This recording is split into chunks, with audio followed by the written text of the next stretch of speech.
Kejar tayang menghadapi pemilu yang akan digelar pada 17 April 2019. Komisi Pemilihan Umum Daerah Kota Palembang mulai berjibaku dengan perakitan kotak suara berbahan kardus. Dijelaskan Ketua KPUD Palembang Eftiani terhitung hari Senin, 4 Februari 2019 lalu, pihaknya sudah mulai melakukan perakitan kotak suara untuk pemilu 2019.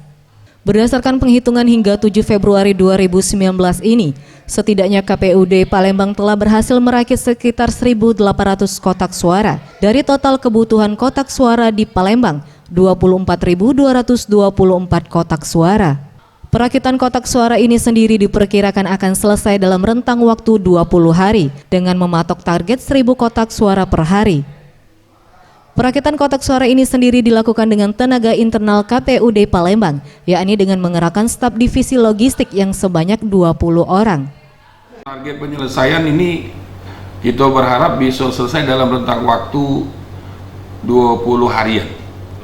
Karena asumsi kita ingin ini bisa seharinya bisa 1.000 kotak.